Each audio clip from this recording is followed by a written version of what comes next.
Welcome back to Let's Talk episode 33. Let's talk about courage in the Capitol. The last episode that I just did was actually not a podcast episode. I did a little vlog about myself at the Share the Arrows event in Texas with Yes. Allie Beth Stuckey, and that was amazing. I met her, and it's one of those moments where she knew who I was, which was exciting because these people meet so many people that you're like, okay, I'm not expecting you to know who I am. It's one Oh of, my. you know what I'm saying? It's one of those things where you're like, Yes. I'm a face to you, and I understand that. And I'm planning on doing a episode. I'm letting all of you guys know. I'm planning on doing an episode where I kind of break down some of the notes that I took and some of my favorite and least favorite parts about that and what people said. So that's coming.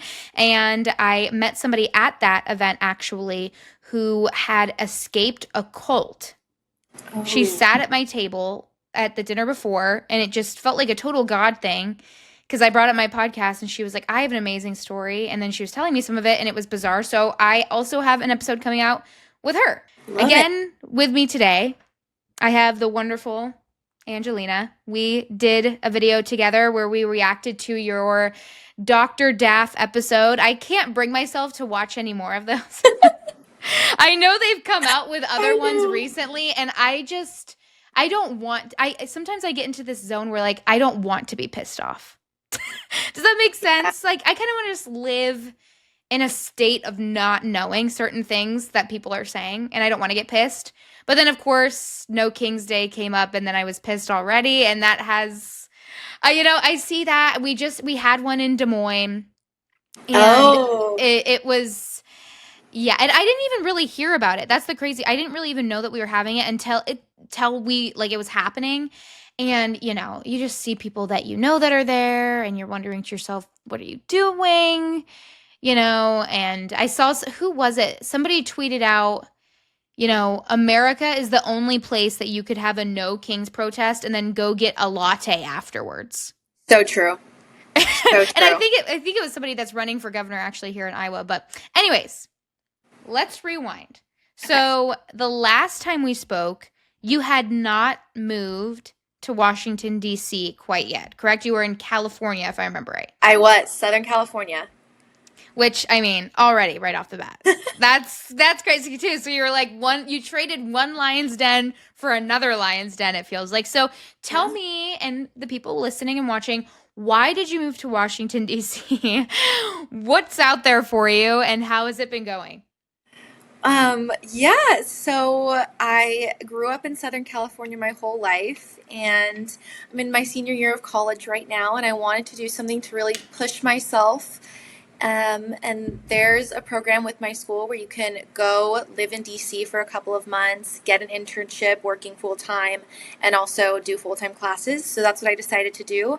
Um, I was lucky enough to get hired on as an intern at the Heritage Foundation, which is a well known conservative think tank here in DC. And more specifically, I'm working with their Daily Signal team doing their digital media, which is something I really enjoy. So it's honestly like I'm doing my hobby for money. That's that's how I look at it. Um, and so that's been such a joy. Just getting to explore this city. I feel like I can never escape the liberal places. I'm just drawn to them for some reason to fight.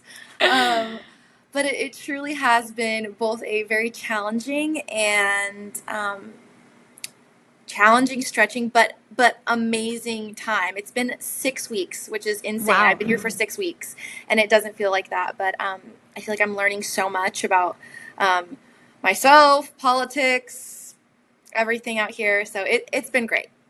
That's awesome. No, that's awesome. And yeah, I mean, you still got a glow about you, which is impressive after living there for 6 weeks' time.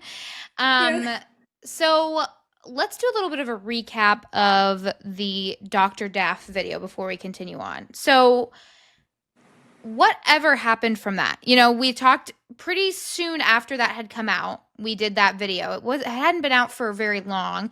So did you ever see any more, backlash from that? Did you ever hear from anybody else, or was it kind of one of those things that it happened, it did its thing, and then it just kind of, ended? Um, you know.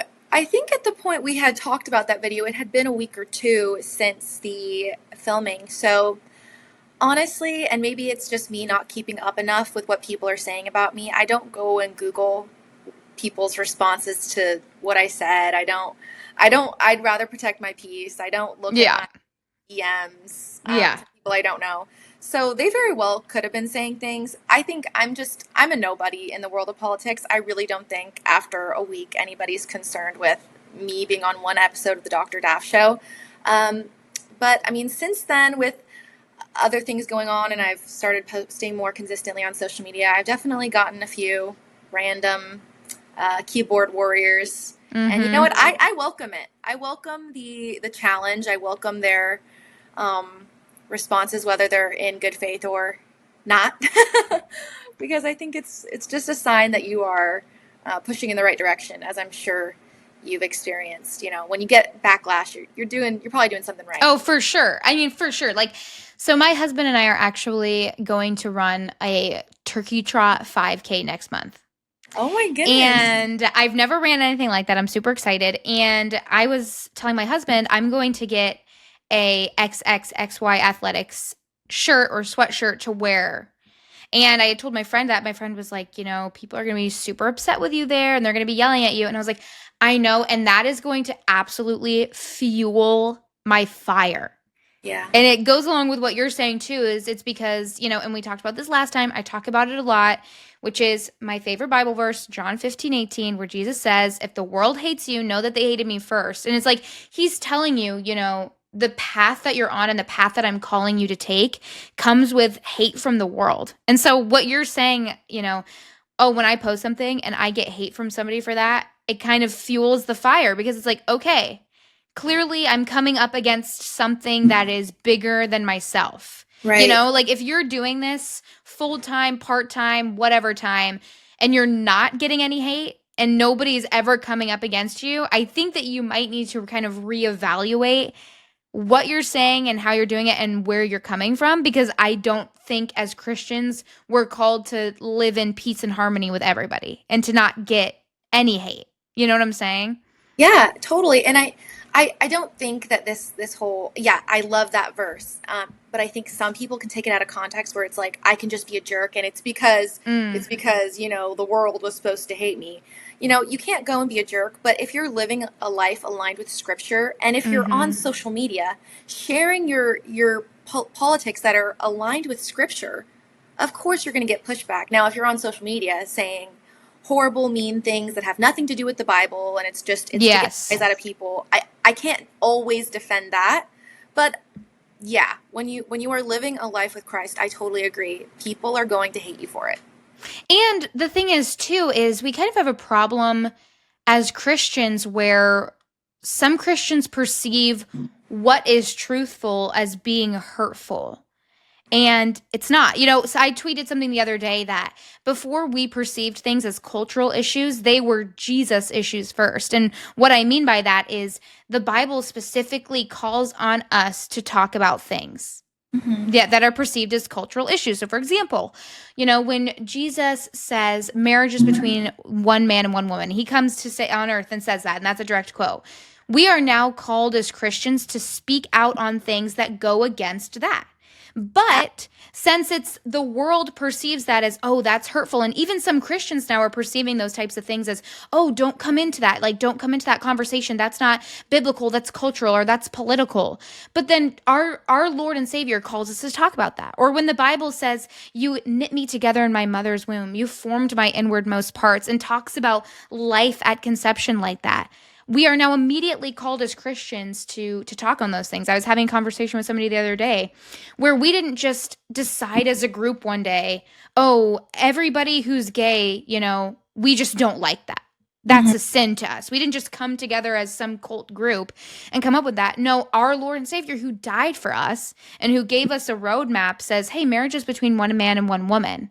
And Yeah. says, if anything else, that's a sin. And so now we are called as Christians to, you know, not come against that, but call out on that and lead people to that better life. And so Yeah. like what you're saying where it's like, yes, that verse does not permit you to be an absolute, beehole. Yeah. But it's like we do have a lot of Christians though who then perceive being truthful and walking in truth, like what you just did, for example, which we're going to watch in a little bit, the video of you at No Kings. There's going to be a lot of Christians who actually think what you're doing is incorrect because you went and you were like, oh, that's rude. You know, you have to give people their room to breathe and let them do their thing without questioning. And it's like, but that's not what we're called to do as Christians. You know, Jesus didn't come here and just let people do what they wanted to do. You know what I'm trying to say? Yes, and I think something that we can get caught up in is only displaying those values in public. I feel like it's Mm, almost easier in some ways to publicly say, I'm against this, I'm against that, but in our own private lives to do the opposite.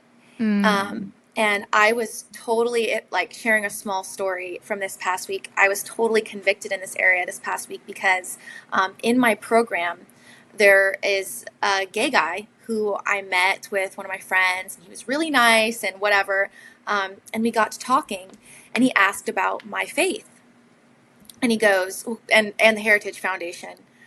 He actually came to an intern mixer with us at the Heritage Foundation. He's conservative, as conservative as a gay guy can be. yes. and, Yes, and that's a whole entire different conversation. right, Yes. right. And he asked afterwards, he was like, I like Heritage, but I heard in Project 2025 they had a few things about, gay people shouldn't be able to adopt children. Now, I'm not sure if that's the exact messaging that Heritage has put out. I don't want to speak on their behalf. But it led him to say, what do you think about gay marriage? Do you think that I shouldn't be able to adopt a child? In that moment, I had to make a decision. Mm, I had been speaking to this man for the past 3 hours. We were having a good time laughing. I like him. I think he's a good person. I enjoy his company. In that moment, I had to decide whether I was going to water down the gospel for me to feel comfortable or if I was going to speak the truth despite the consequence that that might bring. And I decided to do the latter. I decided to speak the truth. And, I said it and in grace and in love. I told him, the Bible says that marriage is between one man and one woman.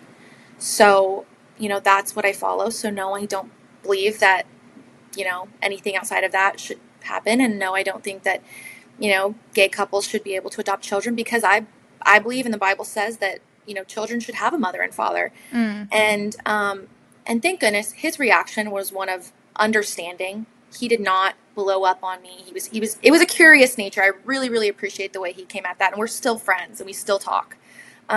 But that was like a real moment where I had to decide. It's easy sometimes on social media when you're not looking a person in the Mm-hmm. face who's kind and gentle and has a heart, but when you're looking someone in the eyes and you have to decide whether to speak the truth, it's like a whole different scenario. And Mm-hmm. I totally empathize with others who have a hard time with that, but at the same time, we do have to make a decision, and we do have to eventually draw that line in the sand. When are you going to, um, when are you going to be honest about your faith and not hide it? Yeah, and we as a society have really conflated what love means. Mm-hmm. Because love does not mean affirmation. You Mm-hmm. know, and just the example you gave, you showed love to somebody by saying things in a kind and in a graceful manner and continuing to show love to them even Yeah. after that disagreement.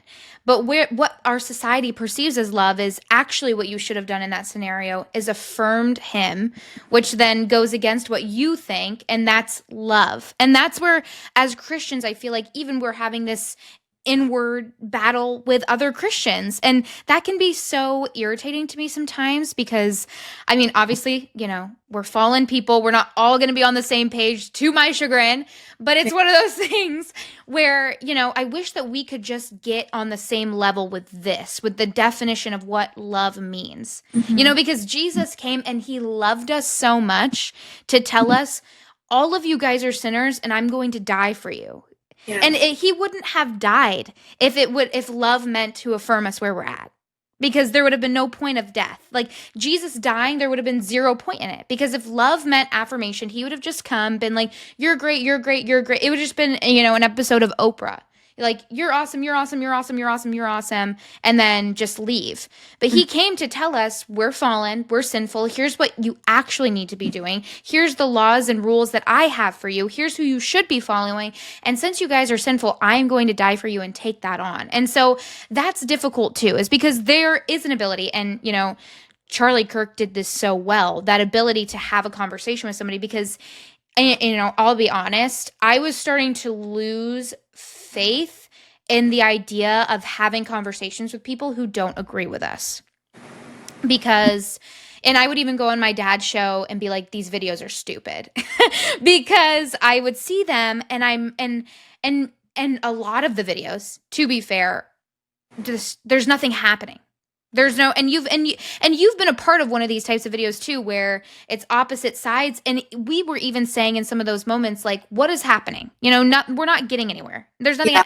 and so I was even struggling. But just what you demonstrated, and what Charlie Kirk demonstrated as well in his life, is there is a way to have conversations with people and show them true love in grace, and that is something that can be very challenging, and something that I think a lot of us as Christians struggle with, because it's like we know the truth and we just want to like bang them over the head with it. But there's a difference of growing up. It would be like somebody coming to us and saying, oh, well, the Bible is not real and everything you've ever learned is a lie. It's like, okay, well, but that's what I know. And then it would just totally blow your mind. And so talk to me and us a little bit about the Daily Signal and how you kind of maneuver these types of conversations that you have to have with people who don't agree with you, who could potentially, be physically violent, as we've seen. There's, I mean, obviously an opportunity for that, because physical violence from, the political left is vibrant, Mhm. clearly. So Yes. talk to me a little bit about how the Daily Signal guides you in that, and how you kind of go about that. Yeah. So I was really surprised. This past weekend, October 18th, the No Kings protest, we kind of had a debrief. My manager who runs this Daily Signal, had a debrief with me and one other employee. I go, okay, so what's our cover story? What are we going to say to people when they ask us, who do you work for? I was thinking we were going to say something like, we're some phony news organization. Yeah. He goes, you're going to say, hi, I'm Angelina with the Daily Signal. Can I interview you? I was shocked. I was like, what do you mean I can't be undercover? Yeah, yeah. Apparently, that is a journalistic integrity that you should tell someone who you're working for. So I was shocked. And honestly, I mean, I had prayed the night before in the morning of this event, because I've seen how violent a lot of these protests have been in the past. And so when he had told me that, the nerves really started kicking in. Mm-hmm. Um, but, as we were leaving the building, I asked if we could pray together. We prayed. And then walking in there, I mean, it was surprising. One, the majority of the audience, the crowd at the rally, were older, I would say above the age of 60. Mm. Um, and they really took a different approach at this specific No King's Day rally, this specific event. I was in a few group chats where I was undercover with other college students who were planning for this event, and their goal was to look as opposite to the Antifa riots as possible. Mm-hmm. So dressing in inflatable animal costumes, wearing bright colors. The color to wear to know that you were an insider was to wear bright yellow, and to bring American flags, and to really give off a non-threatening attitude. So walking into this crowd, if you didn't look closely enough, you would think that this was a Republican Mm-hmm. protest. Um, so yeah, with that, there were a lot of children and families at this event as well. And so I didn't feel as threatened as, other protests might have made me feel. Although going into the protest, I mean, the first person I went up to was that one lady who got the crazy response on social Okay, media. wow. Um, I told her, "Hey, I'm Angelina with the Daily Signal. Can I interview you?" I think some of these people just didn't know what Daily Signal was. I Yeah. didn't give them the time to go and look it up. I just started rapid firing questions.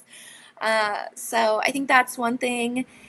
Yeah, the Daily Signal, it has around 130,000 ish followers on Instagram. So it's not, compared to a lot of these other news outlets, they're not huge to where it's just a house name.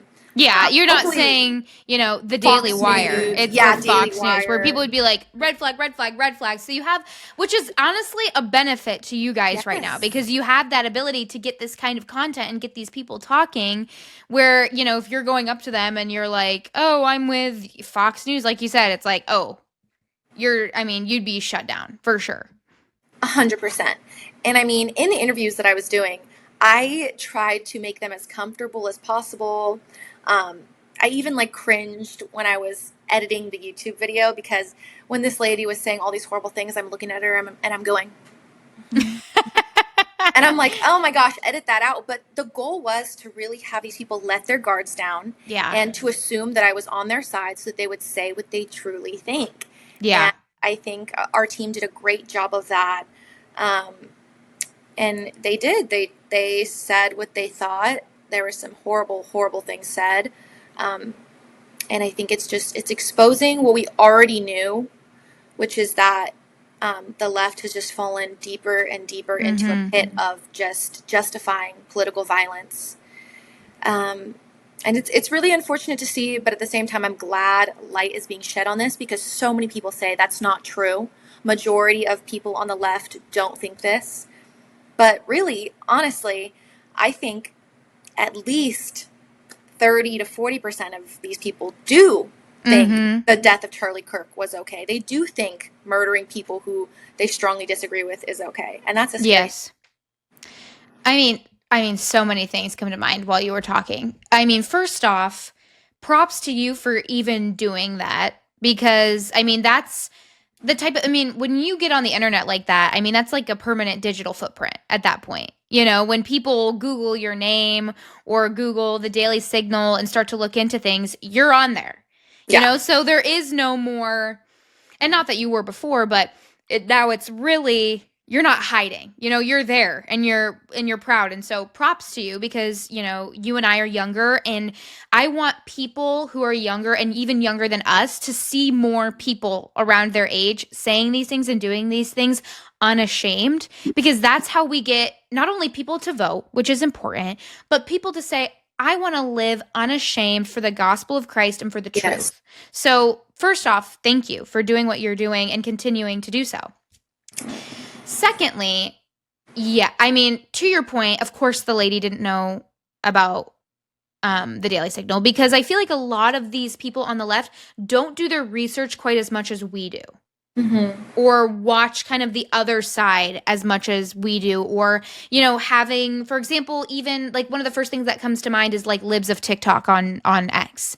That's Yes. how I find a lot of information about what other people on the left are doing because You have to but follow that the other yes, side. yes, because you have to know it's like if you were on a football team, you're going to watch footage of the team you're about to play so that you can go, "Oh, this team is known for this play, so let's try to create a play around it."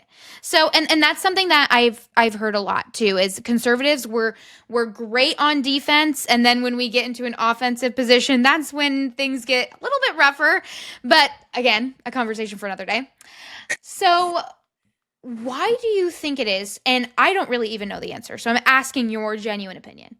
Why do you think it is that at a lot of these No Kings rallies, it's a lot of older people? Because I am noticing this too. We had one in Des Moines at the Capitol, which I did not hear about until it was already happening. I kind of wish I had because I totally would have gone and then it probably wouldn't have ended up well. But um and I see video of that, and it's a lot of older people again. And I'm wondering to myself, what are you guys doing here? I understand if our age of people are, it's dumb. No Kings is dumb. There's a lot Yeah. of things where maybe I'm like, No Kings is dumb. You have the freedom to go and do this, which already means that you don't have a king because if he was a king, he wouldn't allow you to do these things. Do we not remember what we had to run away from all of those years ago? Why we're America, right? And so why? But so you'd think though that the older generation would understand that. Would understand what that looks like. So, why do you think we're seeing a lot of older people at these things? That's a really great question. On first glance, these people, I think this is one of the first rallies where they felt safe enough to actually attend Mm. think about some of these 60, 70-year-old people. They can't attend a BLM rally. They Yeah. cannot go to these Antifa rap. They would, it's scary. Even they, being on the left, are scared to go to things like that. They don't want to be where the National Guard is hanging out. They don't want to be in all in the mix with the police officers having to combat these crazy people. I think as crazy as they are, these old people don't want to. They don't want to get ghetto. you know, they don't want Yes, to I get understand ghetto. what you mean. And I think that's one thing. And I'm not too sure. I think maybe they're only playing one channel in the nursing home. Maybe they're only playing CNN. After a while, these people, they're disconnected from social media. I'm not too sure what the marketing for the No King's Day rally looked like. I mean, I looked at their website, and on first glance, you would think that this is a pretty noble idea. They're against authoritarianism. They're against totalitarian regimes. Well, I I mean, you even just say that they were carrying American flags. So it's like, Yes. yes, I love the American flag. I wave that at my house proudly too. And then you kind of get there and you're like, what are we arguing about? Yeah, I'm like, what are your American values, Yeah. though? Yeah. Yes. So I think a lot of these people, unfortunately, have just been, they have rose colored glasses on from Mhm. CNN and MSNBC and whatever thing they're being spoon fed. And unfortunately, um, I feel like that's maybe why there's so many older people. I mean, we could continue to speculate. Um, that would be my best guess. What do you think? I I and I'm going to be real. I genuinely don't know. And I just want to be on like that's my biggest thing is I'm always going to be honest. I'm never just going to, I don't want to ever say something just because I'm like, "Oh, this will sound good." I genuinely have no idea. I Yeah. see older people and it's like they're saying, "Oh, we don't want a king. Oh, we believe in America." And it's like you're saying ketchup and I'm saying ketchup. It's the same thing.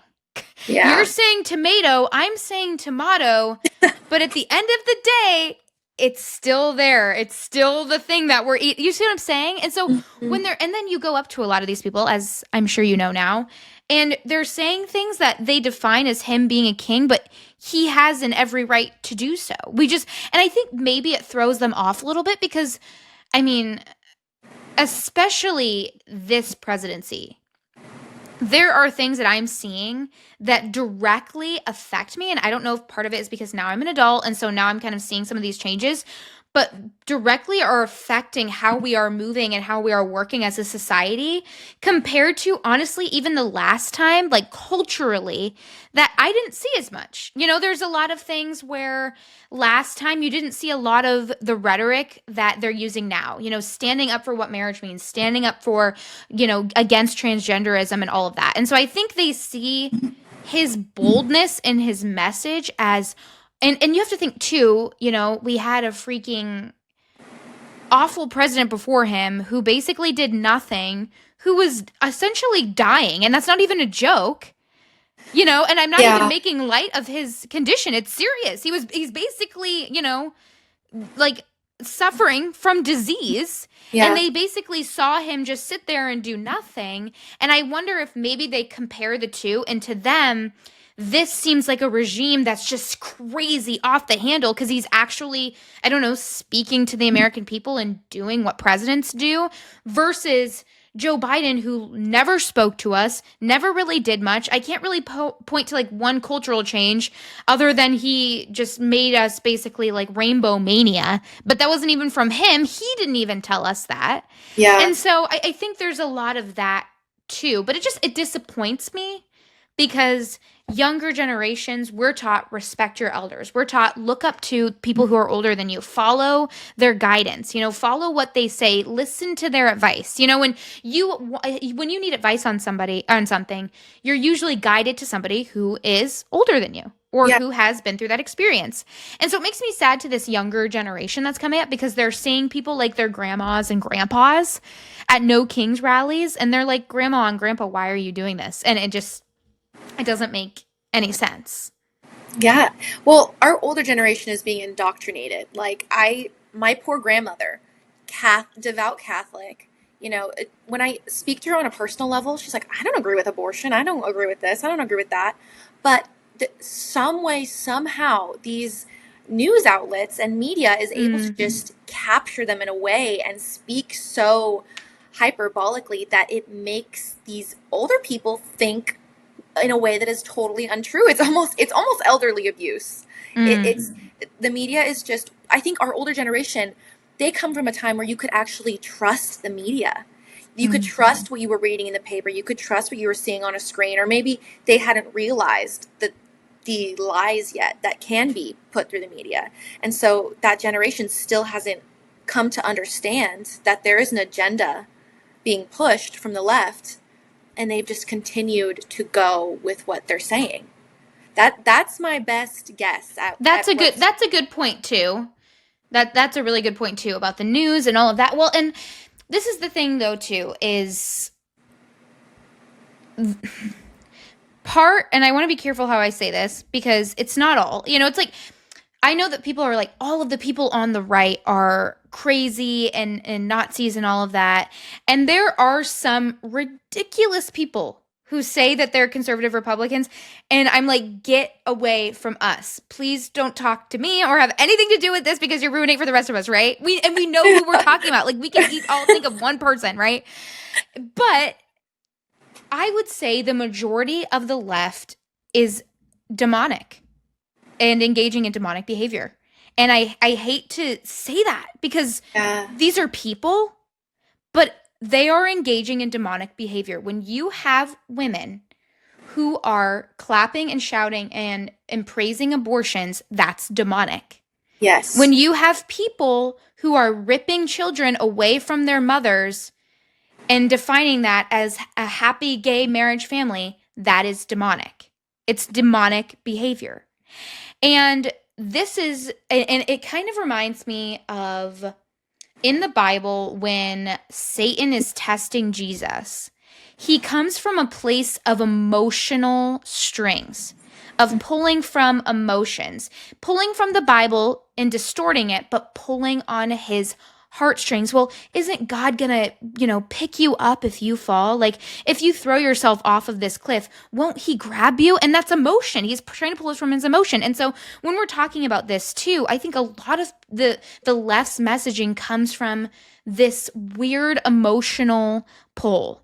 Like when you're a parent, I talked about this on another episode. When you are a parent, you have a duty to discipline your child, whether they like that or not. Mm-hmm. But I would say, the left would say, well, you want your child to be happy, so you should give them the freedom to do and say whatever they want.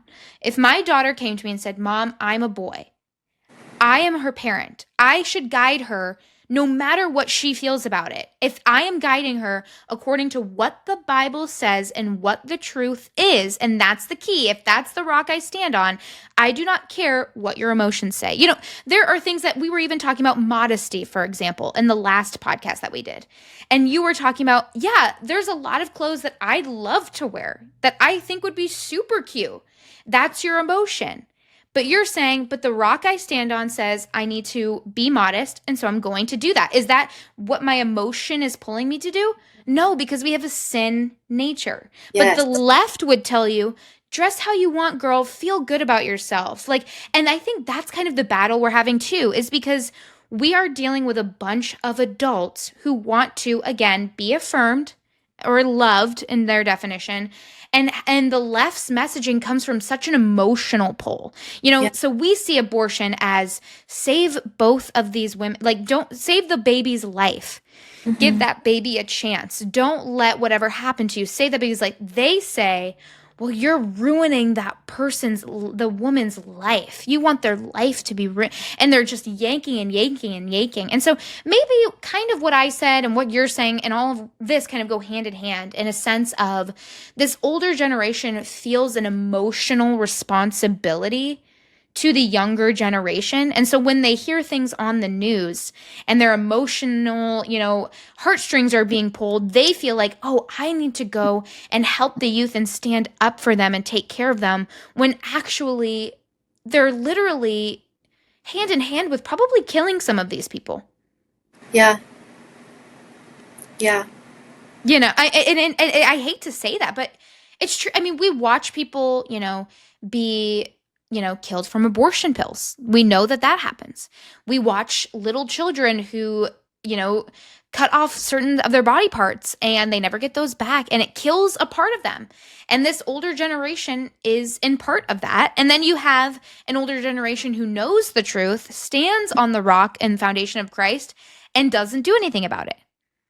Because we were talking about, I was thanking you because we do need more younger voices, but we have a lot of younger voices or millennial voices. We don't have a lot of just everyday, regular, older people out there talking.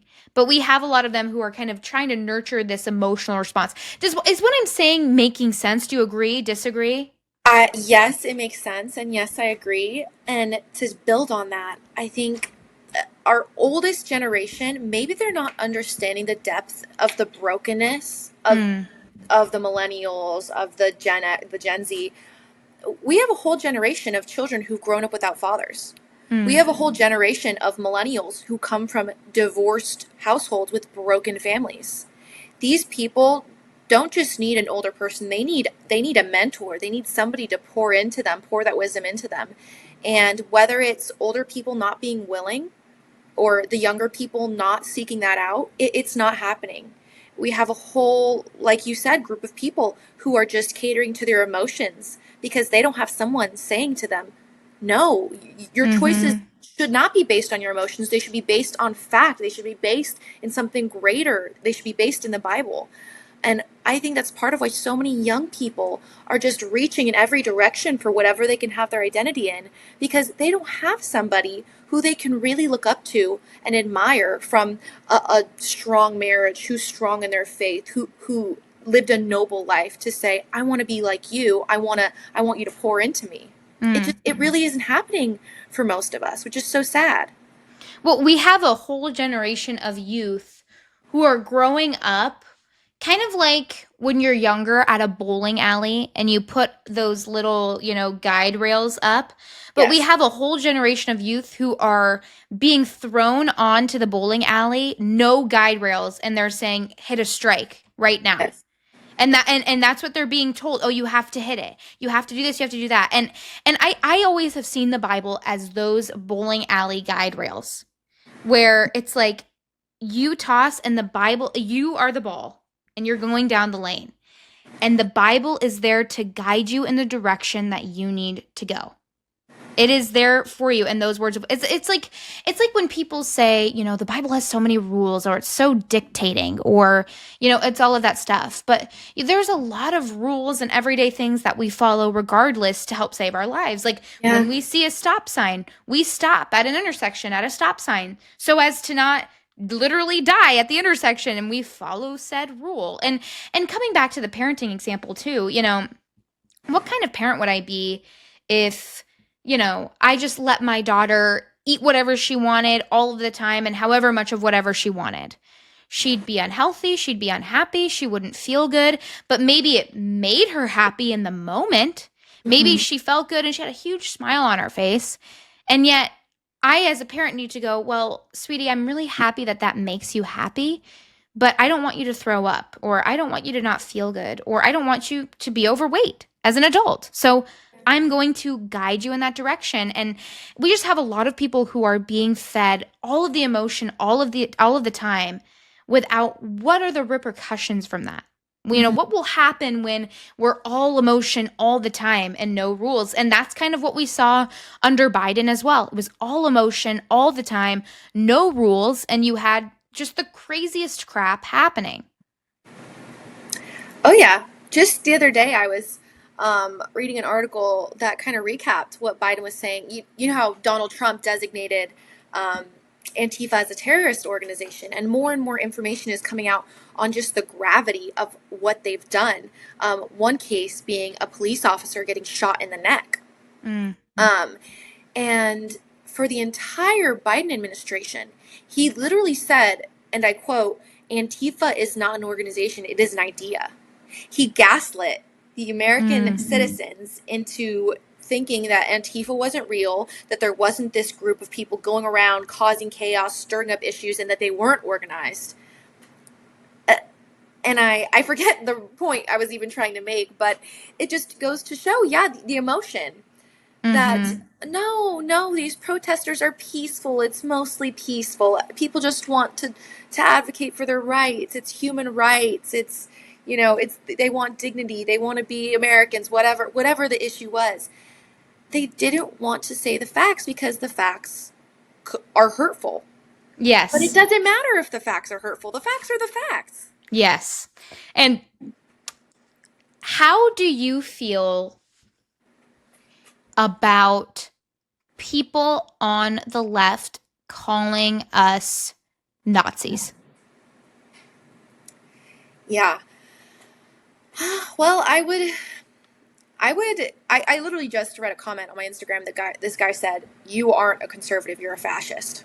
And I Mm. responded, "If you can, one, give me the definition of a fascist, and two, pull a quote from anything on social media where I've said something that's fascist and explain to me how it is, you win."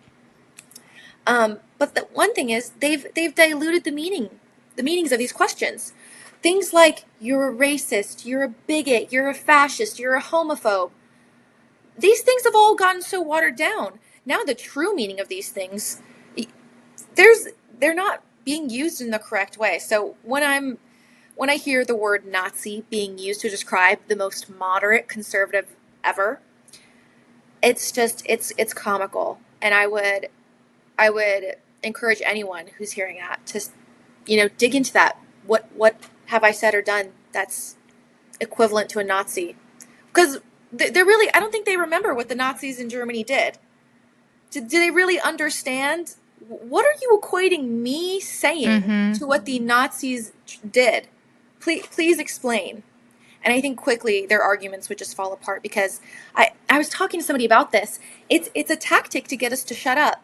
If we're having a dialogue and I start losing, the first thing an immature person goes to is, well, you're racist. Well, you're a Nazi. Well, you're a homophobe. And so instead of responding, you now have to go on the defense and say, I'm not Mm-hmm. racist. I'm not homophobic. I'm not this. But I think that's what they want.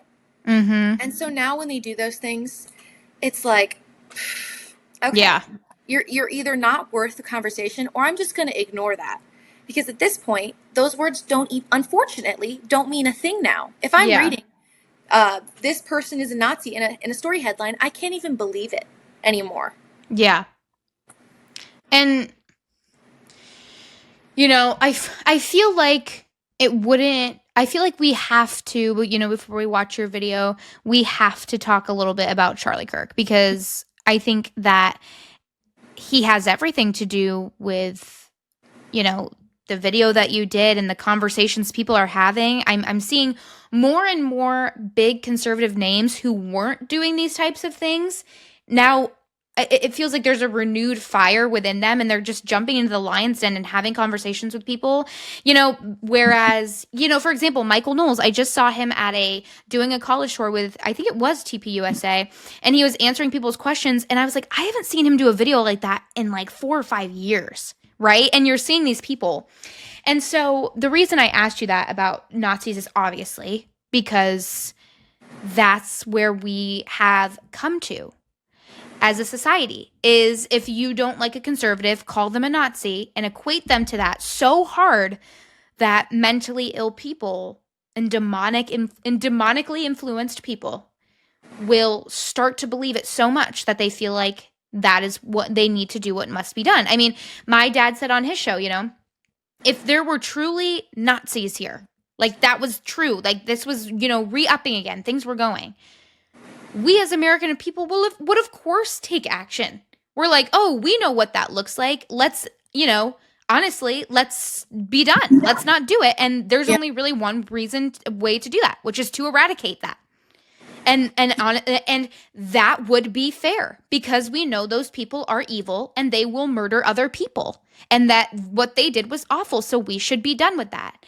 But what you said, diluting a term as strong as Nazi, because this is the thing at the end of the day, being called a racist or a homophobe, I mean, it's just like it's like goes over me like So freaking nothing. Yeah, overused. it's Yeah. nothing. It's ironically reminds me of a snowflake. It lands and it melts. I don't even care because we know that's not true.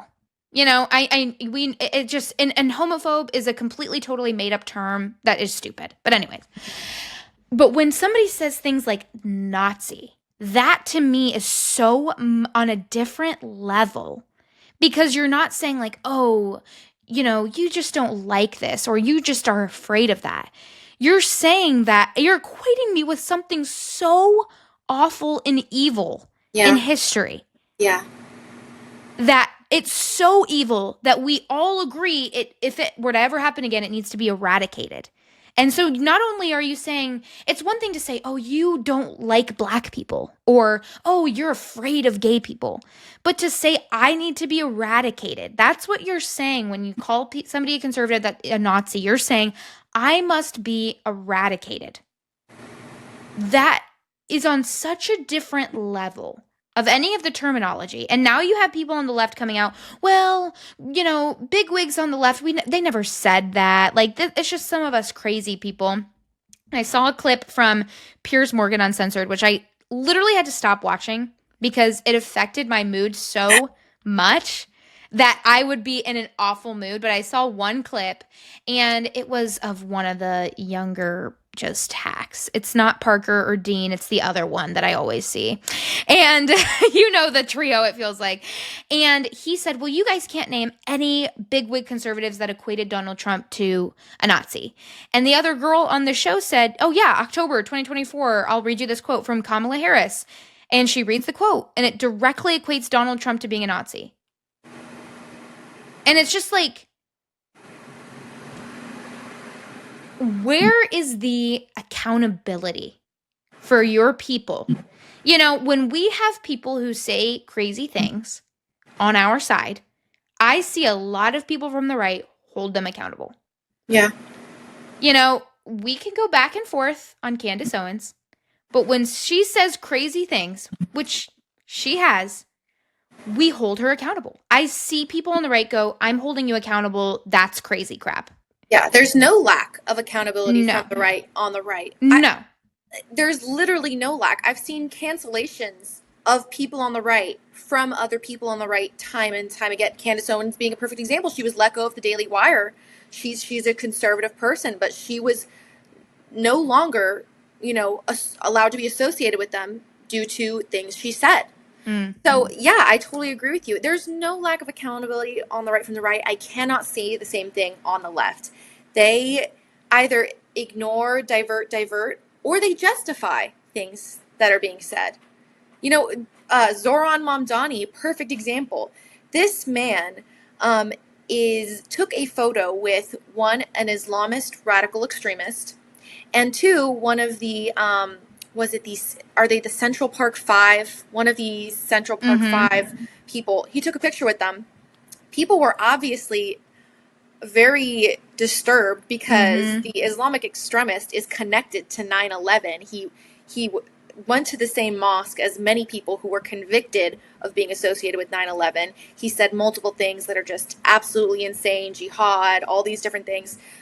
And it's like, is nobody on the left gonna hold this guy accountable for associating, fraternizing, taking photos, justifying things that these people have said and done? Because on the right, I see us nonstop, holding others accountable, even too much sometimes, to where it's like, is the left holding these other people to the same standards? Because it seems like we're destroying ourselves. We're almost self-imploding sometimes, overcorrecting on our own people, when these other people are justifying the death of others. It seems a little unfair. Well, it makes it hard to have conversations with these people. Because, it would be like if you were dating somebody and anytime he messed up, he looked at you and just completely took no responsibility. How are you supposed to be in a relationship with that person? You couldn't. It's like a friendship. You could equate it to a lot. You could equate it to a friendship, a relationship. I just use relationship because it's so intimate. But it's like, how could you, like, let's say your partner lies to you and then comes to you and tries to justify that, or is, saying, well, like, oh, you can't say exactly, what I lied about. So it just probably, you're probably just conflate and then completely does the runaround. How are you how do we move on as, you know, and I'm not saying the right is perfect, hence the accountability, okay? But how do we move on as two opposing parties? How do we move forward in the country like this if we have one of us who cannot even take accountability over their own people who say that Charlie Kirk being shot is okay? Hmm. How do we do that? And I know that's a loaded question. That's a big question. It's huge because I'm basically asking you, how do we have America? Okay, but how do we have America? I don't know. It's yeah. So I'm curious what you have to say. Yeah. Well, I think it goes back to the first and the most important part of our Constitution, the First Amendment, the right to freedom of speech. Listen, I hate the things that these people on the left are saying. I was disturbed by what this old woman that I interviewed said. I hate that there are real Nazis that exist in this country who probably believe in the inferiority of everyone except for them. But despite my dislike of those things, those people, all those people I just described, deserve the same rights as me and you to say what they think. And it is the job of the individual American to decide which belief they're going to accept and listen to. And that can be scary sometimes, but believe it or not, that's what our country was founded on. That a whole range, I mean, in the beginning it was mostly Christians, so we kind of were in a bubble. But as time has gone on, we have allowed, different cultures, different races, different religions to exist in our country, and we've afforded them these rights to say what they think. Now, of course, you can't go and yell fire in a movie theater, Mm-hmm. but you can. If you are a psycho Nazi and you want to say, I hate this person, that person.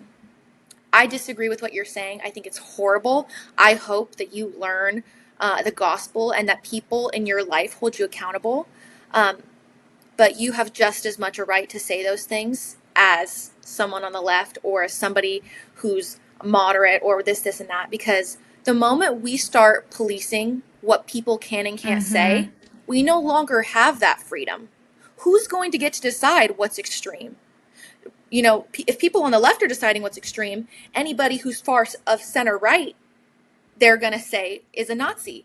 If us on the right get to decide, we're not perfect either. We don't get to play God, and only God is the perfect judge. And so we don't get to decide, or I don't think we ought to get to decide who gets to say what. Hmm. Um, I think that's what's important, and we saw that with Charlie Kirk. People totally, that person who murdered him forgot that not didn't forget, but disregarded that we all have a right to say what we think, and it is up to the individual to decide whether or not they believe it. He probably thought he was doing a noble duty to take out someone like Charlie Kirk. To think, oh, I'm protecting all these people from, you know, being infiltrated by his Mm-hmm. beliefs.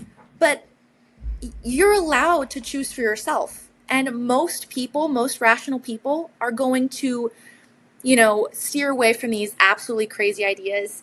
And if they don't, that's their decision. And it's also our jobs, your job having this podcast to shed light on things, my job as an individual, working at a conservative organization or with my own personal social media or in my own personal friendships to explain things to my friends, to hold people accountable in my personal life. But I think the moment we start policing freedom of speech is when we're going to start losing it Mm. altogether. And I 100% agree with everything you said. And I'm curious, do you think that we are getting closer? So, for example, you mentioned you can't say fire, in a movie theater like that, or you can't incite violence against somebody else. It's one thing to be like, I hate this person, but if I were to say, I'm going to find this person and kill that person, okay, well, now we've crossed the line, Yeah. right? When do you think, and do you think we are getting to a point where the left calling somebody on the right a Nazi is inciting violence because of this pattern that we're seeing? Do you think we will get to that point? Do you think we should get to that point? Yeah, that's a great question. Um, I mean, that hits very close to home because, with the justification we've heard so many on the left say about Charlie Kirk is they say and believe that he was an actual Nazi and that that's why he deserved to die.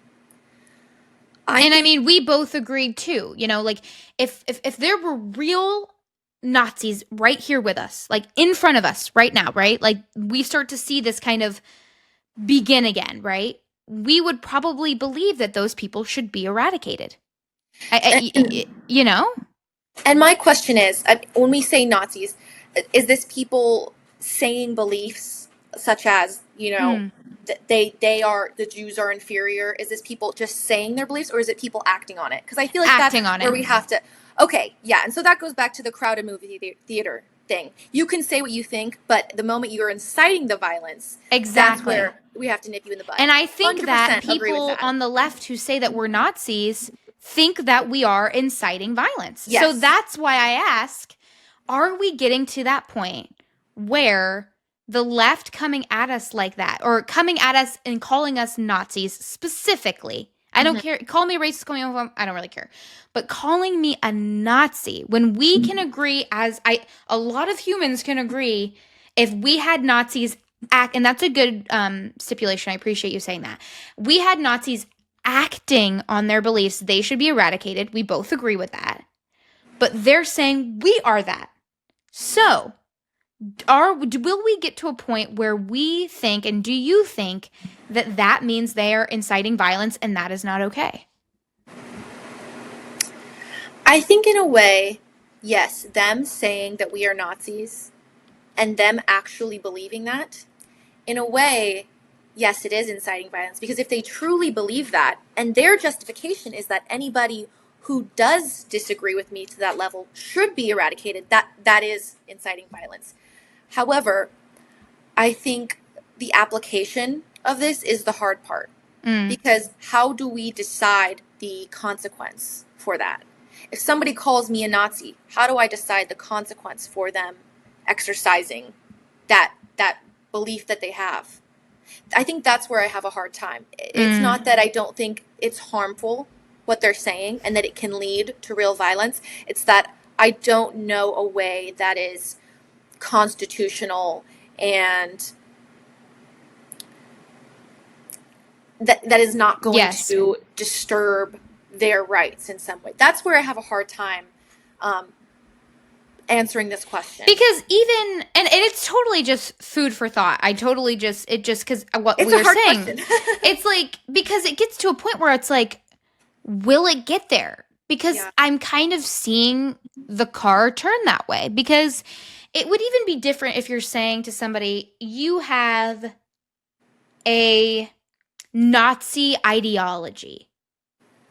Then to me, you are equating me with the thoughts and the processes of a Nazi. Versus you are a Nazi. You look up to Nazis. You relate to Nazis. It's like, okay, that's different. You're now, instead of saying, oh, you have, some belief, like that would be telling somebody, oh, you have a Christian way of thinking. That person's not a Christian, but they think a lot of similarly to a Christian ideology. Hmm. But to say you are a Christian, now I am saying you are that. You are that person. You identify as that.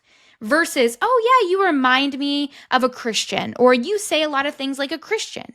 So that it's just a food for thought that I'm kind of like, that's an important stipulation, that maybe if the left wants to continue to say that we're Nazis, maybe start saying things like, you think and say things like a Nazi would, which isn't good, but versus saying things like you are, period. You remind me of, period. Because in somebody who's mentally ill, their mind, that to me is like, oh my gosh, that person is that thing. And now I need to do, and now I'm going to be a hero. So yeah, it Yeah. was just a food for thought kind of thing where I was like, I wonder, would we get to that point and should we get there?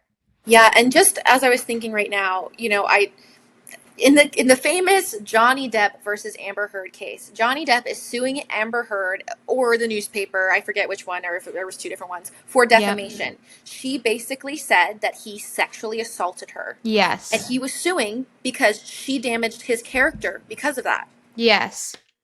I wonder if that's the route, Mm, if any route is taken, that this is defamation. When you call somebody a Nazi and there is a result of that that is negative, whether that person loses their job or loses social status, I wonder if that's the route that can be taken with this issue. Um, it also just begs the question, okay, who in the courts is deciding the mm, quote unquote definitions of a Nazi? I could see this totally going in a terrible direction with them thinking that any right leaning positions are Nazism. So yeah. yeah, super hard issue. Well, and then Um, it just stems back to if the left took accountability for their people, we wouldn't be having to have conversations like, "Oh, are we going to die because people are thinking that we're something that we're not." yeah, Whereas if we just had mainstream people on the left come out and say, "Hey, it's never like after especially after Charlie Kirk to say it's never okay to come after somebody and call them a Nazi when that has such a strong meaning behind it," and nobody ever did. And it's just yeah, anyways, let's yeah. get to your video. Burke being assassinated. He's a piece of garbage. Of course we were mean. I am so tired of people saying, oh, but, it's a terrible thing. No, Hitler is dead. I'm glad Hitler's dead. Evil people have no place in my world. Okay, even there, it's that rhetoric. Hitler. It's not, oh, somebody I disagreed with is dead. It's that terminology that is now taking captive in people's minds to like literally think. And this is the scariest part. And I had this conversation with somebody the other day, or not the other day, when Charlie Kirk passed away. Somebody that I know, her friends started posting like, "Thank God he's dead. I'm so happy he's gone." And the girl that I was talking to said, "I don't really understand what this means. What does this mean?" And I told her straight up, "This means that your friends wish you were dead." And it's awful, but it's true because and this is why. Did you agree with what Charlie Kirk said and what he stood for? Yes. Yeah. I mean, he was sinful for sure. Everybody has sin, but all of the things that when they were on a biblical stronghold, which most of the things he stood up for were, I do agree with. And that's why they are happy he's dead. And I agree with those things. And what does that, and that equates to these people want to see me dead Yeah. because I agree with what he said. And it's this hard truth where, as Christians and these soft Christians need to realize the world does not want to hear the gospel of Christ shared. And that's what, especially towards the end of his life, a lot of what Charlie Kirk was really honing in on was his relationship with Christ and how he wanted to be remembered and how to be bold in his faith and standing up for marriage and standing up for having children and standing up for, little kids and all of those things. And those are things that you and I both agree with. Which in turn means that people, when they say these things, they think that about us. We're just not on that large scale.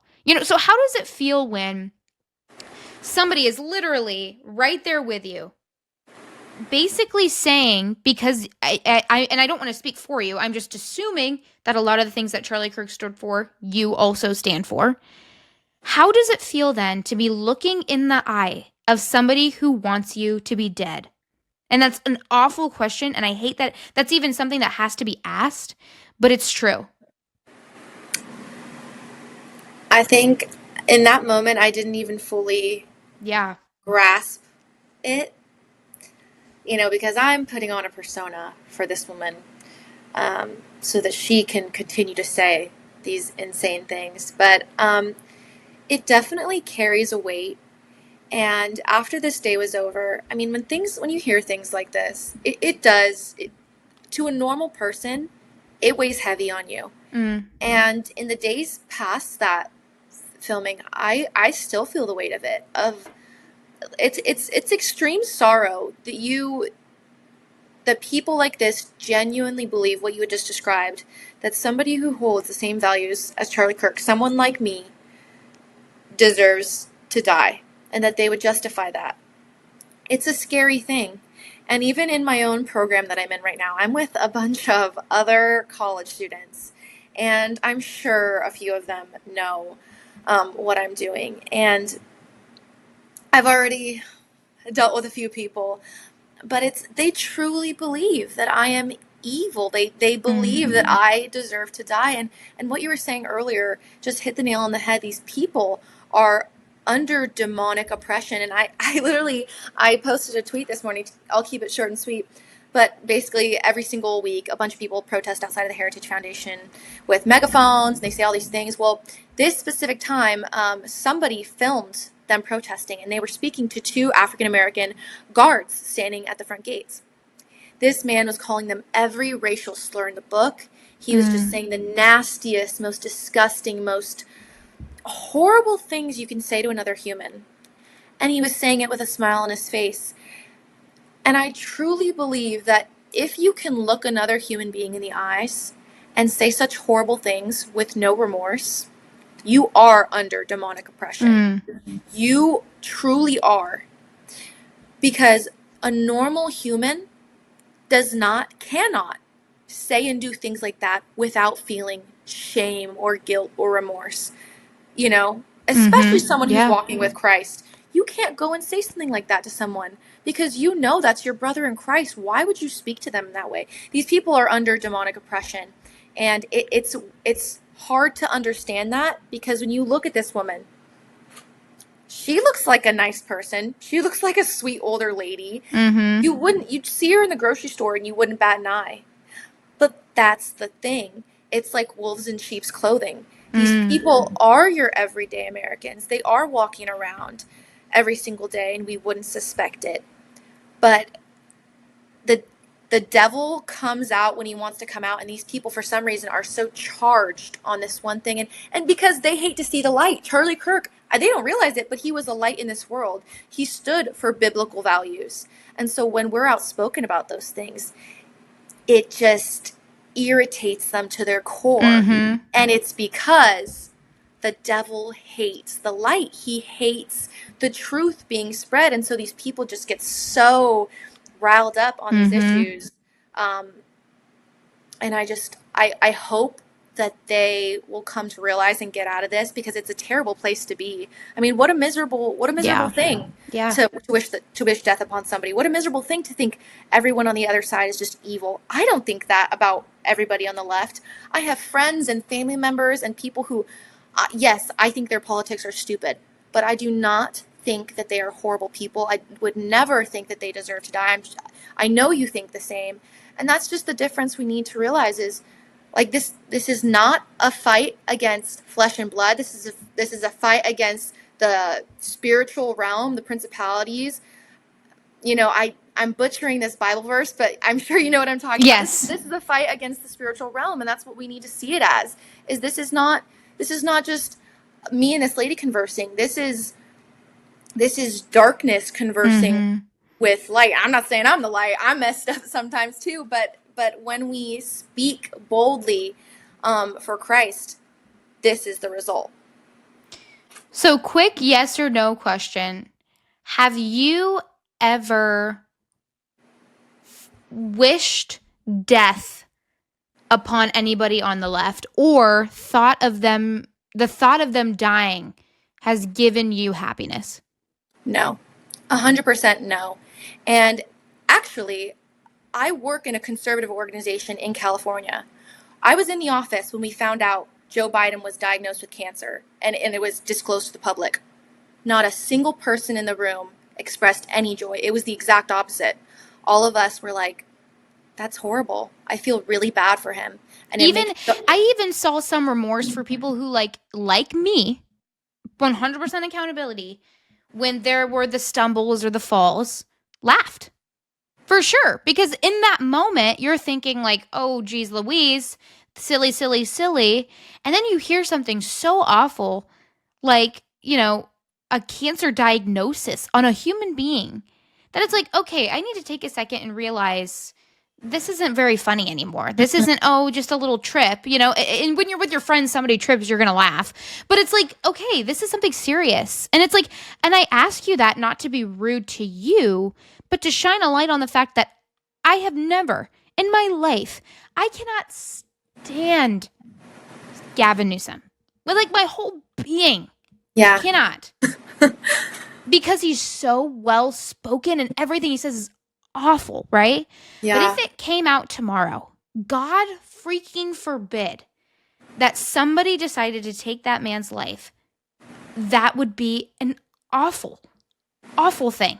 He Yeah. has a family, he has friends, he has people that know him. He's a person in this world. So to say things like Hitler's dead, of course, I'm so mad at people who are showing sorrow. It's like you said, and what we've been saying, it's absolutely demonic and evil that somebody can say that. It's awful. Yeah. Awful, awful, awful. Yeah. And them just ignoring the value of life. I think that's the distinction is as conservatives, we may disagree with you. We still value life. And it goes into the what is truly pro-life. And it is not just that all the healthy babies deserve to live, all the babies who are wanted deserve to live, all the this, and that. No, it's every single life has inherent value from the moment it is conceived. And even if I disagree with you, and even if you do things that might harm me, I still think you have human dignity and that you deserve a level of respect, and I would never wish ill will upon you. It's they don't have that same value. So it's like speaking to a rock when we talk to these people. It's not the same. It's not the same. We don't see the world the same way. Yeah. Anyways, All 2 right. seconds into the video. Yeah, for real. I knew this was gonna happen too. I knew it was gonna happen. He was a hateful human being. It was disgusting, the things that he said and did. This is Tim Kennedy with the Daily Signal. We are here at the second ever No Kings rally in Washington, D.C. We're asking attendees, what has Trump and Republicans done to merit being called kings, and is there still room for compromise with the other side? Let's see what they have to say. How exactly, to either of you, is Trump a king, so to say? In what way specifically, if you're going to narrow it down?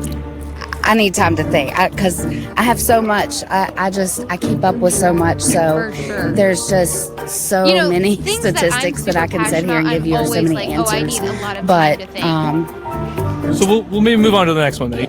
There's so many ways, but it comes down to being an authoritarian. In every way, he wants to control every aspect of the government, from elections to free speech to the courts. It goes on and on. I can't Just even disregards all the law. to free speech. How do you Holding a sign. while out there freely speaking and nobody's jailing him? It's just like, this is the thing. Like I always want to go to these types of things. I just know that I probably couldn't do it. Yeah, I feel like you need to know your limits sometimes. And I know that like Tim, this guy seems like a nice guy, and he just sat there and was like, and I couldn't. Like, I just physically, like, I would have to leave after 5 minutes and drive. He makes his own laws. It's all part of the plan. When you say it's part of the plan, could you 25. It was no secret. Name drop. The American public just, I guess they didn't take it seriously. For the people in the audience who may not know Project 2025, what are some of the things in there that just... I can't remember. I'm lucky I remember my name some days, but I can't remember. But just Google it, for God's sake. It's 2025. There is no excuse for being ignorant in this day and age. Sending like the Texas National Guard to Chicago when the governor of Illinois doesn't want the National Guard there. That's just a couple. Is Chicago or states like California safe for people? Absolutely, it's safe. Yeah, it's safer than anywhere else. It's safer. It's just as safe as Mississippi or Alabama or any of those other cities that states that. Yeah, we can pause it. I might need a freaking, I don't know. Okay. Well, I there's might a lot. need to be resuscitated after this or something. Okay, well, that first lady who said, it's all part of the plan, Project 2025. And then I asked her, what's in Project 2025? She goes, oh, I can't remember. Oh my goodness, lady. So you're at a You protest can't pinpoint right now. one thing. That's these like going up to people. a Christian and being like, oh, why? How do you biblically back this? And you're just sitting there like, oh, well, I don't really remember that. But it's like, no, that's your whole premise of why you're out here. Oh my gosh. It's crazy when I watch these videos where people go up to protesters who like take time out of their days, take time away from their families and their responsibilities to do these things. And they're like, so basic question. They're like, so basic question. Why are you here? And the person cannot even answer a question like, why are you here? Yes, if they would have spent half the time they did painting their sign, actually Yeah. researching some of these issues, they probably wouldn't have even gone to the protest. Oh, for the love. And then this guy saying, Yeah. He goes, it's so authoritarian, him deploying the National Guard. He only deploys the National Guard to blue states. Lorenzo right here goes, well, are the blue states as safe as the places where he's not deploying it? He goes, yeah, places like California, Chicago, Illinois, just as safe as Alabama and Mississippi. Factually, very untrue. Chicago, Illinois is safer than Alabama. No. Yeah, you're crazy. You're No. crazy. But As somebody who drove a couple years ago for my birthday, I drove to, so I was about a 5 hour drive from Chicago, Illinois. And so I drove there with my friend, and I mean this was a few years ago now, so I can only imagine. But we drove and we accidentally took a wrong turn, and we went down kind of one of these little tunnel things, and it was just a homeless encampment with people. I literally saw people shooting up drugs just right there in the tunnels where cars drive. And don't even get me started about my vacation to Los Angeles, California, because I'm sorry. that was. I'm over here like this little homeschooler from Iowa is gonna live the LA dream, and I'm gonna go to LA. And I got there and I looked at my husband. I said, "This feels like we're in the apocalypse." Within the first 5 minutes, a random homeless lady started screaming at me and chasing my husband and I. I'm not even. And that's on a normal not even day. an exaggeration. That's not even an exaggeration. I was like, "Oh, time to go get that LA coffee," and all of a sudden, this woman pulling a shopping cart's like, "You're gonna kill me!" And I'm like looking around, and she's talking to me, and she starts running after me. I'm like, "Wait, what? This is not my LA dream." So I mean, nobody even needs to live in these places to know that. No, it is Skid Row in California is true. Yes, it is an apocalypse. These people, I dare this man. I wonder if he's ever been to these places. Oh, and for sure seen what not. we've seen. Because if you are from California, you know. If you're from Chicago, Illinois, you know. It's these people are living in a bubble. And again, if you would have spent half the time you spent painting that chart that says, if you salute like a Nazi, you're probably a Nazi. If he would have just Googled a simple statistic, he would have saved himself the trouble. Really. I don't even know if I want to hit. Not sending troops to those places. So I feel like he's not, shouldn't be in office because he's not what the people stand for. But what do you think about the 77 million people who voted for him? Does that still make him like, a king? I don't know who this guy is. I freaking love the way he asks the questions because it's so funny. Does that make sense to you? And I'm not trying to be mean. Like, it's genuinely like so confused. Yes. He's like, so what about all of the people who did I think vote that for he him? doesn't tell the truth. It's all propaganda.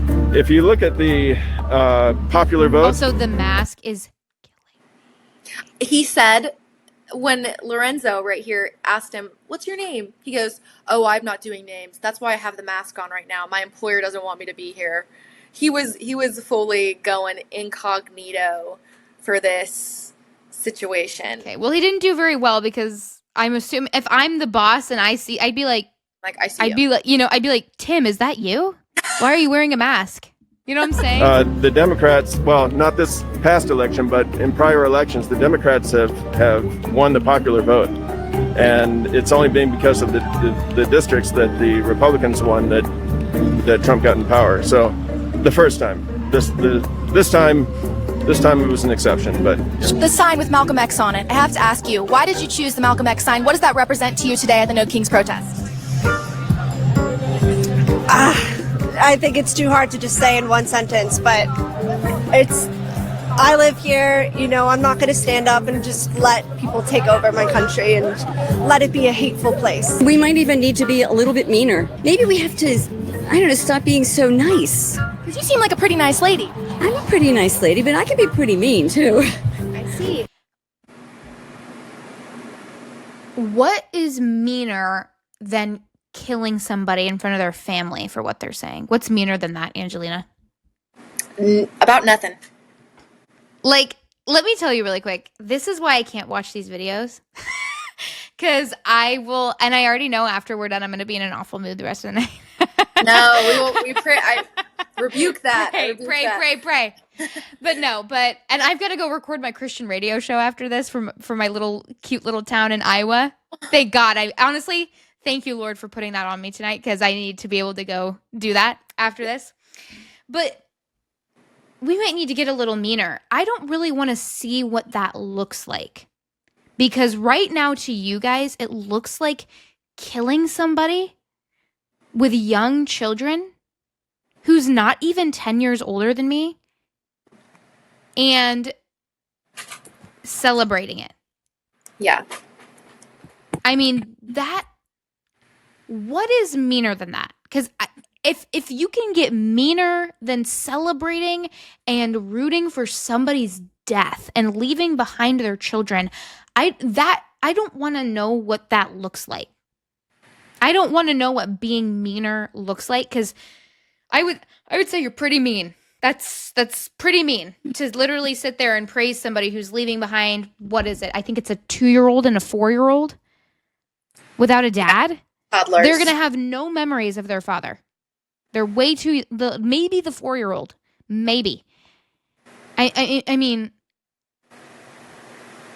it's so evil. It's just evil. There's no better way to describe it other than we have to get meaner. That's evil.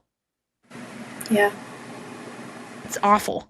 People on the other side are going to say that they feel like the Democrat Party has been mean. Recently, with Charlie Kirk being assassinated, He's a piece of garbage. Of course we were mean. I am so tired of people saying, oh, but, it's a terrible thing. No, Hitler is dead. I'm glad Hitler's dead. Evil people have no place in my world. He was a hateful human being. It was disgusting, the things that he said and did. It's really depressing. I don't know how anybody your age even thinks of having children, okay? Do you think the other side is worthy of compromise? At this point, no. My family are white supremacists, and I'm sick of it. The lack of empathy from the other side is what bothers and concerns me the most. He's a piece of garbage. Of course we were mean. Are there any redeemable parts of Mag? Did you say you edited this? That's perfect. Perfect. Thank you. I mean, like, that's how I don't know. That's how I almost feel like that some of these people are under some form of evil influence. Because I will say that there are people on the left where when they say things and they can actually, like, they're there in that moment and they can be on that, I'm like, okay, that's impressive. You're in, like, this is and maybe you're not under evil influence per se, but you at least are doing some form of research that kind of is backing up what you're saying, right? Yes. But for people to say, oh, I just don't believe the right is very empathetic. But then they're like, well, my family is white supremacists and they all suck. Or to be like, well, and then, I was just at that Ally Beth Stuckey thing. And I'm learning more about her term, which she coins as toxic empathy. Yes. And I did not really know what she meant by that. And I watched her Jubilee Surrounded video, which was, I will say, the best Surrounded video they've ever done. I 100% agree. 100%. She did incredible. And the people there were incredible. That's really the key. Is I knew going into it she was going to be awesome because she is quick. And even seeing her live, I'm like, that is the type of woman I want to emulate and be like, for sure. Yeah. But the people that were there, that even the people who like clearly didn't vibe with her, but they were so like, let's have a conversation. I'm going to try my absolute best to back up what I'm saying. That's what made it good. And that's when I really learned what she meant by toxic empathy, right? And that's what I kind of think that we see a lot on the left is that toxic empathy. And it comes back to we're conflating the definition. We're conflating the definition of love and affirmation. And they're conflating this definition of, empathy and then having it end up being toxic. And when you see this woman, I mean, or even looking at you, I don't even know why you would have children. First off, what an awful thing to say. Secondly, why would you not want to bring children into a free country, into a loving family? I mean, why would you even say that? Like, why would you even say that type of thing? That's just, it's awful. Oh, it was horrible for her to say to a young, impressionable person. Yes. If I wasn't strong in my values, and that's what I mean, like, we are supposed to have an older generation who can pour wisdom into us, who we can trust to guide us. And this woman is speaking over my life in a way, saying, I don't know how anyone your age has children. She's speaking fear into my generation. Yeah. How That's horrible good. is that? And it's like somebody who's not armored with the gospel would believe that and have fear about getting married, having children. And it's horrible. That's not from God. That fear is not from the Lord. And that lady is a piece of work. I like how you said that. Speaking fear. I like how you said that. Okay, in your opinion. Yeah, there are. I think we should have made immigration more difficult at the border. Okay, that's not anti-immigrants, it's having a border. I could list a few other things. I think there's some things about them that are all right. The reason that we are where we are and that we have the wealth that we have is because we've been open and we've been generous and we've helped others. And when we stop doing that, we're not going to have that wealth. You get wealth by sharing your wealth. For sure. And by inviting people. For sure. We have to pay Congress's health care while they're on vacation. We have to pay Argentina's health care, but he's not taking care of us. He just thinks that he can do whatever he wants to do with the American people. And yet these money. are the same type of people, though, that are like, oh, we have to give everything we have to Ukraine. When we have problems in our own states. These are the exact same of people that are like, give it all, ship it all, do it all. And then they're like, oh, well, we have in our with us. land. Who would you say is your top pick for the 2028 election? Of course, I'd like to have Obama. I'd like him to be king, quite frankly. I would take him as a king. I would. Take Obama as a king, get rid of Trump. I would take Obama as a You're kidding. It gets better. king any day. That's hilarious. Anyone that's for inclusion, diversity, and wants America to be a land for all people, because that's what America was built on, was immigration. So if that's not going to be upheld, then I believe they shouldn't be in office like President Donald Trump. Newscom, 100%. Yep. Newsom. He's like, no. That's correct. I'm going to have to say him because he's the only one that's really come out and confronted Trump toe-to-toe and call him out on his BS. I like Gavin Newsom a lot, and Kamala Harris a lot too. Oh, you know who I love? Pete Buttigieg. Would you mind reading your shirt real quick? Just so Oh, no, this shirt, my sister came up with the idea, and the front of it, this was a costume that was worn by a lady that was here at the last rally, and it had the front like that. Oh, you're giving them out, I see, okay. I mean, first off, that's like content gold. Right? I mean, I just have to be honest. I mean, it's awful. But part of you had to kind of be sitting there like, okay, we got it. Guys, like, you guys all had to at least have come together at the end and been like, we got it. I'm like, you made the job easy, guys. There's only so much editing you can do, but when they give you the content, it's like, all right. I mean, I can't even, I don't even have words. I can't even fathom the idea that woman looked at you and said, I'd love to have, it's one thing to be like, oh, I want Obama as president. Like, yeah, I've heard that a lot. But to be like, I'd want him to be king. Yeah. I don't have any words. Are you at the right rally right now? I thought, what's the name of this rally? And and the new scum that's gold. I mean, that is gold. That is gold. Oh gosh, that I'm gonna tell my dad about that tomorrow, because that is funny. I mean, that's just hilarious. I mean, for sure. I mean, that's why I'm like, oh no, you got it right. The first time was right, correct? Yeah. I don't even know what to ask. I'm so thrown off by the fact that she said that. But it's like, that's why I struggle to have conversations with these types of people. And this is the thing, though. I do truly believe that there are certain people that are too far gone for conversation. I do. I do. And that's the thing in the Bible, too, where Jesus says some of those houses you're going to have to kick the dirt off your sandals and you're going to have to move on to the next house. Yeah. That is a biblical principle. And so I do believe that some people, and that is something that I'm actually trying to navigate in my own life, is how do I discern who is too far gone versus the person that maybe I can get through to them? And that's difficult to discern that, especially as somebody who's young, to say, how do you look at someone and say, oh, you're too far gone, right? But as far as a woman at a No Kings rally saying, I want this king, I would say, and correct me if I'm wrong, that maybe that woman is a little too far gone in the at least in the No Kings conversation. Would you agree with me on that? Yeah, she was at the wrong Just a rally. little bit. Yeah. She definitely needs something. I don't know if it's an insane asylum. I don't know if it's she needs to take her meds.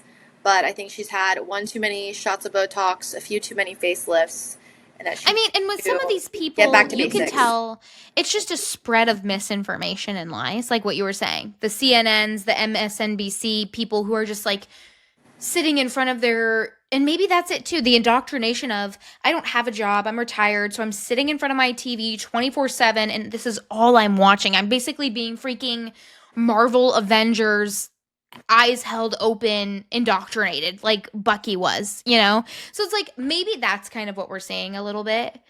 And so some of these people, it's just clear, like, you guys actually just don't know what you're talking about. And that's okay. Like, I'll explain it to you, right? But that woman in particular, it's like, how do you not understand this idea of you are at a no kings, you do not want a king, you do not want a dictator, and then you're going to turn around and say, but I love to have a king or a dictator like Obama. I would make him the dictator and king. Yeah. I mean, I don't even, I'm at a loss for words on that concept. She was really interesting. In that moment, a black man had just walked up and was listening in on the conversation. And you can kind of see in the clip, she like looks over at him while she's talking and goes, frankly, I'd take Obama as king. I would have him as king. And so it's like the pandering, like, I gotcha. are you trying to score brownie points with this random man who's watching right now? But yeah, it's what an odd thing to say at the No King's Day rally. Well, I mean, listen, I don't want to be a jerk, but I'm going to be a little bit because No Kings is just genuinely stupid. It is. It is. It just, there's no at all redeeming quality about it. There just isn't. I mean, if we, because it doesn't make any sense. There's no dictatorship happening. There's no things happening out of his realm. I just think it may go back to a little bit, we're not used to seeing such a vocal president like him sharing his opinion and sharing what he thinks. And it's just stupid. I saw somebody tweet out that No King's rally is more like No Brains rally. Because it just, how are, like, it's worth it to ask these people, like, well, how are you here right now then? Yeah. Like, if you are under a true, dictate, I mean, back when America was founded, okay? It's like, the reason that we didn't have No Kings rallies is because we had a king. And we physically couldn't because we'd be killed. Yeah. That's why we left. That's why we left, actually. Because we physically couldn't do what you were doing. And so it's like, you see these people and they're like, oh, we're under such a harsh dictatorship. And then, but they're there. And there's like, nothing's happening to them. They're talking to you, you're talking to them. And so, I mean, how do you go about that? I don't even know. How do you go about, I mean, or do you think that No Kings is just one of those things where let them eat cake? You know what I'm saying by that? Let them do it. Just let them have their little rally, their little No Kings rally, pinching the little baby's cheeks of the No Kings rally, right? And being like, and let's just move on. Because after No Kings last year, I just physically never heard about it ever again. It wasn't a BLM. It wasn't a Pride Month. It was just a thing, and then like all of a sudden you'd see like the random 60-year-old woman be like #No Kings, right? But that would kind of be it. So do you think it's something that we as conservatives need to really go against, or do you think we just need to kind of pinch their little cheeks and let them do their thing and then just kind of move on?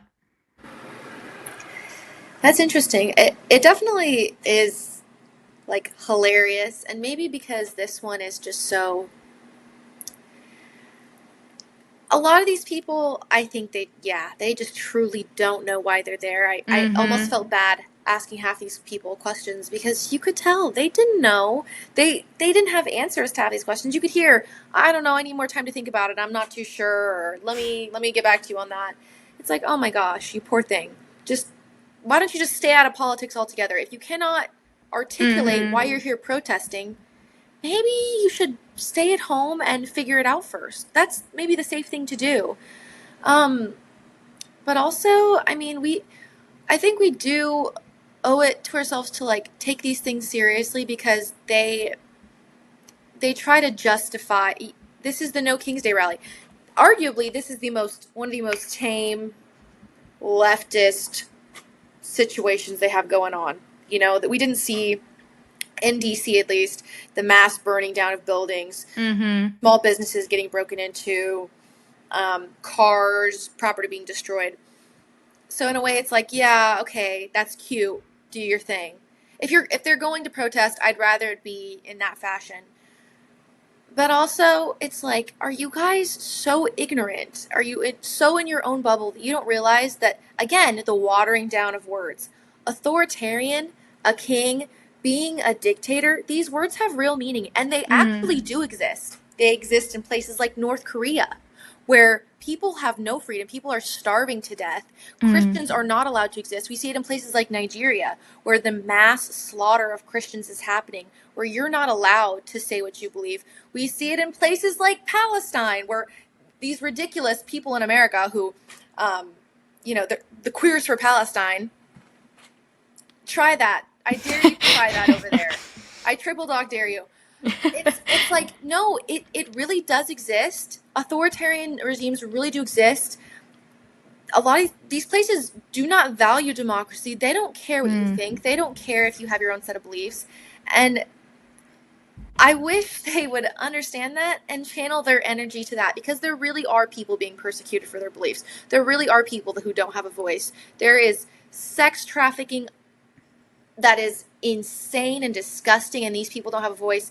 It's just like, you really think you are under a dictatorship? You who is holding up a sign, you who is happy about the death of another human being, you who is facing no social consequences for your beliefs, you think that you are being oppressed right now. Mm. It's so selfish in a way, because there really are those situations out in the world. And I think for all these people protesting and being upset, 100,000 people would beg and plead on their knees to be in their place, Mm. to be in the United States right now. So my last question for you. So I mean, obviously, it kind of feels like that Hamilton song, The Room Where It Happens. That's kind of what it feels like for you a little bit right now, because like you're in Washington. I mean, like and you're involved with heritage, which means you're seeing a lot more news and being inundated with a lot more of these facts that, you know, the average everyday person is not, because that's your job. So, what is your advice and your call to action to conservatives right now? Where do you think conservatives should be putting their energy into? What do you think that we should be worried about? And, how do we go about handling these types of conversations like you're having? Yeah. First thing I can think is in grace and in truth.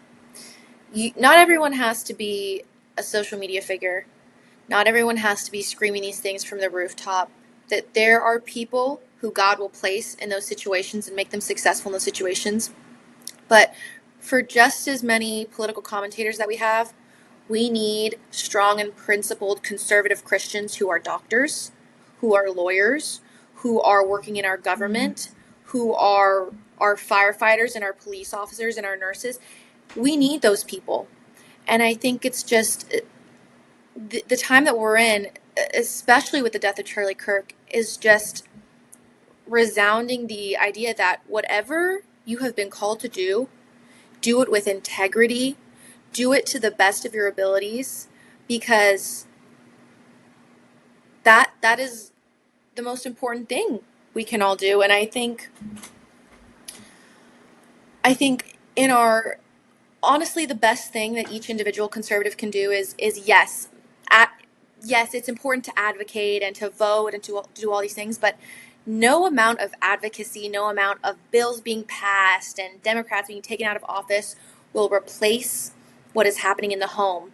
If there is failure in the home, there's going to be failure. Nothing you can do outside of that is going to replace that. So I really feel that we need to first take care of what's happening in our own homes, for me to make sure that the relationships that I have are glorifying God, that I am respecting my parents, I'm respecting my elders, I am fostering strong relationships with the people around me. And for people who are parents, really putting their children first, fostering the growth in that next generation, instilling biblical values in them, for our elders to be pouring into the younger people. I mean, that is what is going to truly save our next generation. And so everything, what you are building inside is going to pour out naturally. And that's a biblical thing. What is inside of you is going to pour out of you. You can't do anything from an empty cup. So we really need, I think the first thing is conservatives need to conserve what is happening in the home, in our spiritual lives, and everything else we do will pour out from that, because we will develop that boldness for the truth and that courage to speak and to do what is right. That's good. And it really goes hand in hand with something you said earlier, too. There's like a little bug. It really goes hand in hand with something that you said earlier, too, which is it can be actually, in the day and age that we live in, easier to go out on social media sometimes and be big and be bold. I mean, a really good example of that is what we were talking about in the podcast before with Emily Saves America, where she is like that. Big, big, big, big, big, big, big. And then all of a sudden she gets face to face with somebody and it's like, what are you doing? That's not what you've been portraying yourself as. Why are you saying these things, or why are you sugarcoating these things? And so it goes hand in hand with what you said earlier too about knowing your why. Knowing why you're doing this and standing on that foundation and doing it in private. Not only going out and speaking about it or talking about it with other people, but when you're in those one-on-ones, or when you are, at a family dinner and somebody says something and you know what is the truth and they're asking you, they're confronting you, having those private moments of standing on that foundation. And you said it so beautifully earlier, and I appreciate that a lot. And I think you're a great example for just going for it. A lot of people wouldn't have the courage and confidence to just be like, you know what, I'm going to do my internship with Heritage. I mean, that name carries a lot more weight than it did a few years ago. I remember oh my gosh, of course, I don't remember his name. I worked at the family leader here in Iowa, and the president of Heritage Foundation came and visited with us, and we got to meet him and all of that.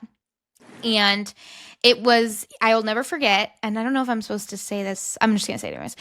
I was working there, and he brought this binder with him.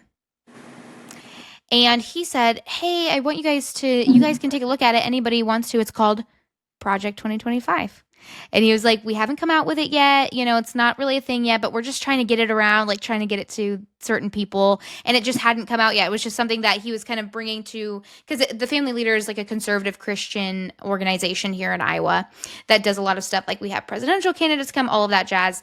And so he was just bringing it around to different people. And so it's funny now watching some of these videos where like that's the rhetoric, that's the thing that's being thrown about Project 25, Project 25. Kevin Roberts, yeah, I was gonna tell you after. Yes. I'm like, was it? I know it just popped into my head. It popped in my head. He was one who came and he showed us this binder. It was said Project 25, and we were like, what is Project 25? And so it's just funny. But anyways, thank you for being on and doing the things that you're doing. And where can people keep up with you, follow you, watch you, talk to more people that make me want to pull my hair out? This second time was even more fun than the first, and I so look forward to your growth. You are just such a great example of a biblical woman, mother, and wife, and I just thank you. Applaud you. I am looking up to you. I'm rooting you on. Thank you so much. if anybody wants to check out what I'm doing right now, my Instagram is Angelina Talks, no spaces, and my Twitter is Angelina_Talks. If you want to see what I'm doing with the Daily Signal, their Instagram account is just the Daily Signal. So shout out to them. They are incredible. Honestly, I'm learning so much with this great conservative organization. If there are any young people out there, I'm just going to do a quick shout out, who are interested in interning for the Daily Signal or just the Heritage Foundation in general, they have something great called the Young Leaders Program, where every single quarter, fall, winter, spring, they bring on a group of incredible young conservatives. It's a really great opportunity for you to grow in your beliefs, and they really help connect you and get you started in what it looks like in activism as a conservative, whether you want to go into law or you want to, be on social media or you want to do whatever. They have a spot just for you. So I just want to put that out there. It's been so incredible for me so far. So well, that's awesome. Awesome. And this was Let's Talk episode 33. Let's talk about courage in the Capitol.